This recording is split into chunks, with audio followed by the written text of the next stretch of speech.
नमस्कार, मैं प्रशांत और आप देख रहे हैं द 18 न्यूज़। देखिए, एक बार फिर से पुष्पम प्रिया चौधरी सुर्खियों में है।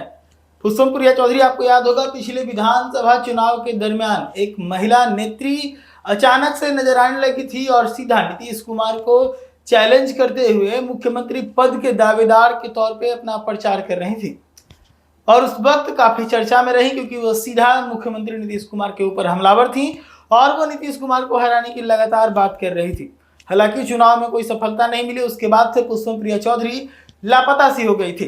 लेकिन एक बार फिर से पुष्पम प्रिया चौधरी खबरों में आई जब उनके पिता विनोद कुमार चौधरी का देहावसान हुआ था। विनोद कुमार चौधरी के देहावसान के बाद वो उन्हें मुखाग्नि देने के लिए पहुंची थी। इस दरमियान उनके चेहरे पर मास्क था और मास्क के बारे में उन्होंने कहा था कि जब तक नीतीश कुमार को सत्ता से नहीं हटा देंगे वो मास्क नहीं हटाएंगे। इसी को लेकर पुष्पम प्रिया चौधरी की एक नई इमेज बनी बिहार में मास्क वाली नेत्री की।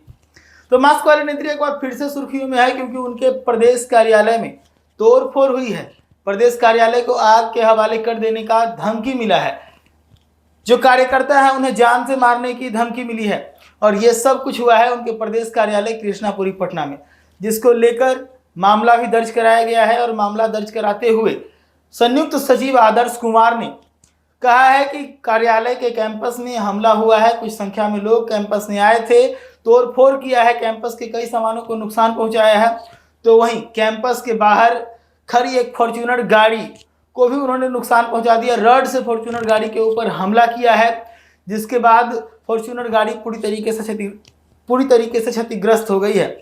ये सभी घटना जो है वो एक सीसीटीवी कैमरे में रिकॉर्ड हो गई है। इस सीसीटीवी कैमरे की रिकॉर्डिंग भी कृष्णापुरी थाना को दे दिया गया है। कृष्णापुरी थाना ने इस पूरे मामले को लेकर कहा है कि सीसीटीवी कैमरे में हर कुछ रिकॉर्डेड है। हम लोग शिनाख्त करने की तैयारी कर रहे हैं, जल्दी हम लोग सबको शिनाख्त भी कर लेंगे और शिनाख्त करने के बाद जो भी उचित कार्रवाई होगी वो हम करेंगे। तो आपको बता दूं कि एक बार फिर से पुष्पम प्रिया चौधरी सुर्खियों में है। तीसरी बार ऐसा हुआ है कि अचानक से पुष्पम प्रिया चौधरी सुर्खी में आई है। सबसे पहले जब विधानसभा चुनाव लड़ना था तब, उसके बाद फिर जब उनके पिता विनोद कुमार चौधरी का देहावसान हुआ था तब, और उसके बाद फिर तीसरी बार जब उनके प्रदेश कार्यालय में हमला हुआ। हालांकि पुष्पम प्रिया चौधरी इस वक्त पटना में नहीं है।